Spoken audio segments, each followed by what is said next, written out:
Здравейте, аз съм Соджи Лайти. Вместо да си говорим за фенболове или за Рекато в Рагнарок, което ще го направя в някой друг клип, днес ще си говорим за нещо, една идея по-различно. За манга, а не каква да е манга, българска манга. Момчето, което прави Ицука Сага, ми изпрати едно, така казано, електронно копие на най-нова му чаптър в Time of New Hope, нали, Ицука Сага Time of New Hope, нека да кажем цялото име. Иска да му направя ревю, иска да кажа някакви критики, така че нека да започнем с ревюто. Първо, отваряме чаптъра с нашия главен герой, с неговата жена в леглото, най-вероятно са се бали цял ден и жена му го избутва от леглото и двамата се карат. След което нашия герой ляга на леглото, целуват се и преминаваме на следващата рисунка, която е, че се намираме в един шип, който изглежда се едно излязъл от Star Wars майна, да я знам.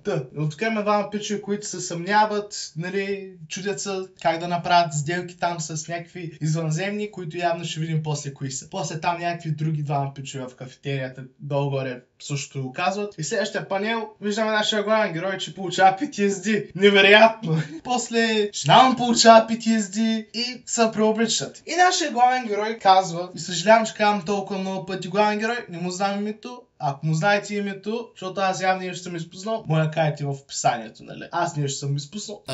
Actually, разбрах, че главният герой се нарича Скем, пък жена му е Ренари. Сори, майна, Ино, ама мозъка ми явно не може да запомни две имена, сори.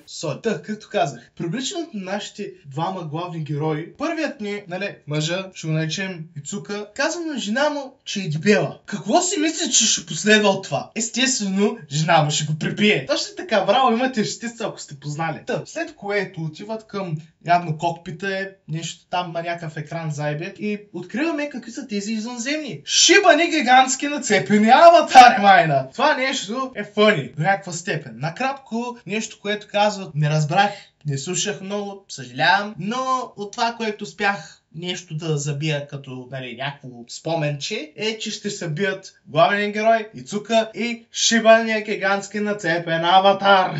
Преди реално да дойде времето за сибания файт, един от тъпанаите каза, че нашия главен герой е император. Което е интересно нещо и че можеш да има харем и там нататък. Обаче нашия като Одесус в Epic the Musical нещо този сорт беше каза, че си има само една жена и толкова. Това е респект, между другото, към нашия главен герой Ицука. Браво, брат! Следващото нещо, което се случва, отиват към планетата и малко ще скипнем напред. Започва шибания файт с аватара, let's go! На нашия му чупят газа през тия всички панели, докато ни открива неговият невероятен шибан пауър да може да бъде по-бърз и все пак му чупят газа. И след това открива, че има fucking Super Saiyan активира майна или нещо от този сорт. При което откриваме този панел, който между другото изгледа много готин и двамата са фейс-офнати, готови да се прибият. Очаквам следващия чаптър, между другото, защото това изглежда готино. Браво и нови, или Мустафа един от двамата, но много добра манга. Така, първо, рейтинга за целият чаптър е 7,5 от 10. Нормално, доста добър между другото, но имам някои критики. Така, първо похвали и тогава нещо като критика, ма не точно нещо като съжестване. Окей. Първо, хареса ми историята, защото е семпла, може да я пикъпнеш от тук и после да ти стане интересно да прочетеш предишните манги, нали, или предишните чаптери, както искате си го, нали, кажете. Друго, артът е хубав, нали, като за българска манга. Интересен е, нали, самия арт стил. Хареса ми. Комедията в самия чаптър беше доста добра. Честно казвам, на моменти, нали, хитва, когато, нали, трябва да е тая комедия. И лично една от части, което ме караше да се, нали, разсмея, така казвам, само да гигъл, ако така мога да кажа, е, нали, частта, когато нашия главен герой казва, че има само една жена, нали, и на жена му усмивката, мазната усмивчица, ме караше да се смея. И кют и смешно.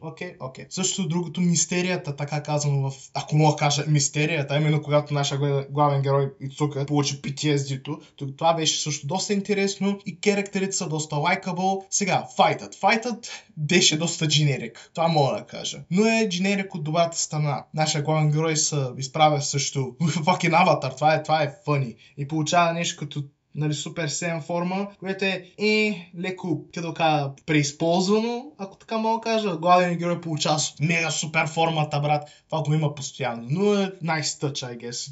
В смисъл, не мога да го направиш по-оригинално. Не всеки път трябва да е оригинално. Нали. И сега за критиките ми в кавички, т.е. suggestion, те не са точно критики. Има място за improvement от сорта на историята, защото нали, най-вероятно няма да видим само това. И ще има още, най-вероятно ще има момент, в който историята ще избухне и просто ще стане топ тир.